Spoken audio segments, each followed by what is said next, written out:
Welcome to Joe's Astrology, and this is the birth chart for Joe Rogan. And before I get started, I am doing readings just like this one, specifically for evolutionary astrology, life path astrology analysis, for only $50 right now.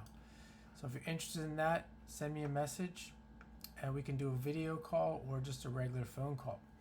So this is Joe Rogan. He's a Taurus Rising, and a moon in Libra, and a sun in Leo. And I've heard Joe Rogan, I've heard him be somewhat interested in astrology, but he has his doubts. And what's interesting is I just did three. This is my third chart that I've looked at today. And here's another Sun Jupiter conjunction in a fire sign. This is the third one in a row today.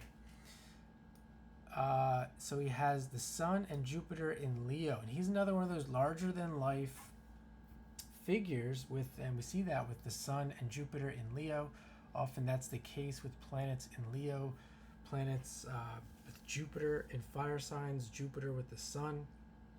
He's also a teacher type, where we could say he has his podcast. He's bringing a lot of information, a lot of teaching and counseling, in a sense, to a lot of people. We see that there with the Jupiter, the teacher planet Jupiter, with his Sun there in Leo. And he also has Mercury there in Leo as well. And the moon is in Libra, which is interesting because he's known as being a boxer, a fighter. And fighter would definitely correlate with Leo, for a couple reasons. One, Leo can be known as a fighter, it's true, but it's also the sign that has to do with speculation, gambling, games, and that's what boxing and fighting is. There's a lot of gambling involved. There's a lot. It's obviously it's a game. And the fifth house, if I haven't mentioned that, is also involved with that. We can see that he has in this chart. He has 3 planets in the fifth house, right there, which will come back to that. So this is very much someone who likes games, likes to have fun, and I mentioned that because the moon in Libra, which is ruled by Venus. You wouldn't think that a moon in Libra would like maybe games, but not so much fighting, because of that Venus rulership. Venus is the opposite of Mars. It's not. Mars likes to fight. Venus is more about harmony. And but the thing we have to look at here is that that moon in Libra that's ruled by Venus, that Venus that is in the fifth of games and fun and all the things that I mentioned before. And it's also retrograde, which is going to give it that Uranian sense, Uranian feel. It's not going to act like a normal Venus. Let's put it that way. So if you were going to see this moon, if we wanted to make sense out of this, you definitely would see, if you were going to see this moon in Libra, you definitely would see the ruler, that Venus ruler, in the fifth and being retrograde. Oh, and if we look more at this idea of being a fighter, he does have Mars in Scorpio, where it rules.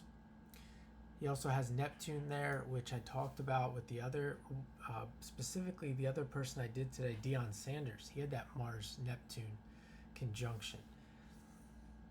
Because we're talking about, again, larger than life figures in the sports, athletics, competitive arena.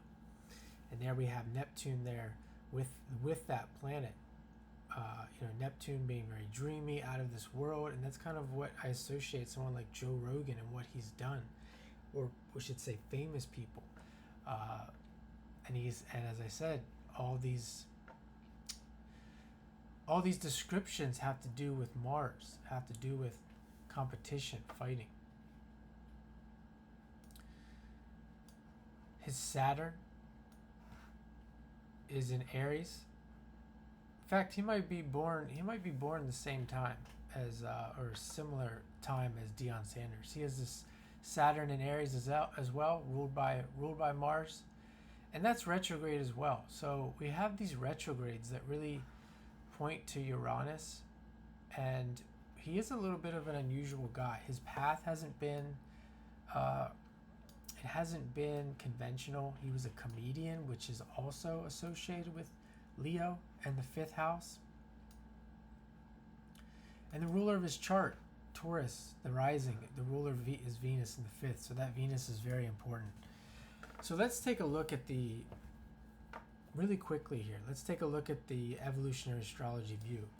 He's Pluto in the fifth, and his south node is down here in the sixth in Scorpio, and it's conjunct the moon. So this is where he's coming from. He's coming from all of this, all of these places that have to do with gambling, speculation, fun,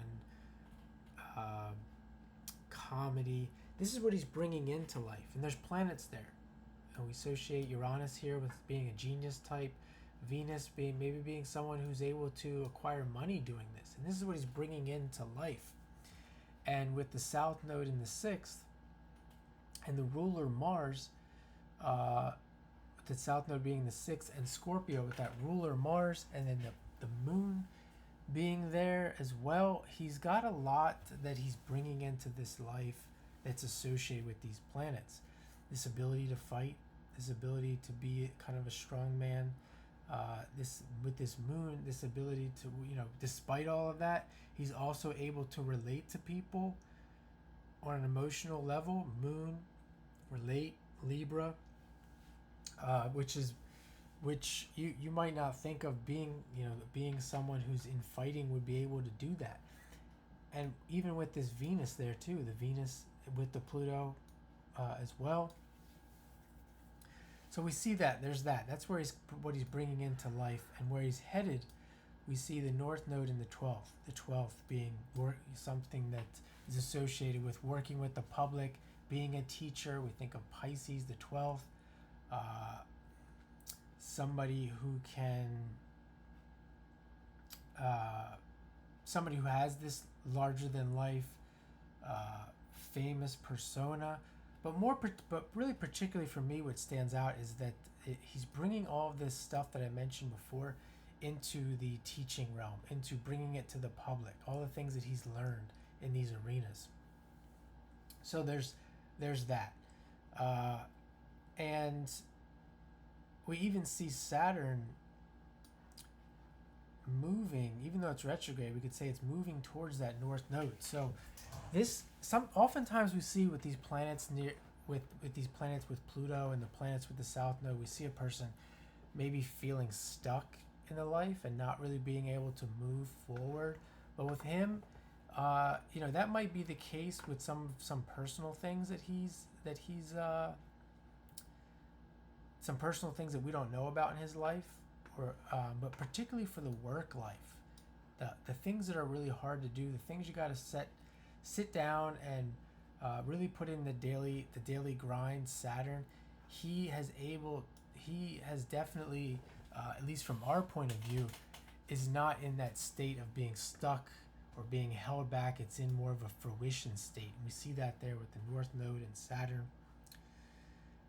Saturn in Aries, particularly, being a businessman, Aries. And that Saturn is also making a trine to these planets down here in Leo. So that is the gist of it. The past, Pluto, the South Node; the future, where he's headed, the North Node, the polarity of Pluto. And we can see the polarity of Pluto. What if we associate the polarity of Pluto with where he's headed, that North Node? What has helped Joe Rogan the most? And I would say it's his podcast, which has to do with the internet, technology. And there it is, the 11th house, technology, the internet, and his part of fortune, where he makes his money. And there's Pisces, teaching on the internet, the podcast. To me, the polarity point of that Pluto, the 11th Pisces, and that part of fortune is where you really see that North Node come to life. That's what's really propelled him into his North Node. And then all of these facilitators, all the fourth house Leo stuff, not just being a Leo, but being a person with planets in the fourth house. The fourth house is associated with Cancer, family, home, and he's got that kind of feel to it, that homey feel to him.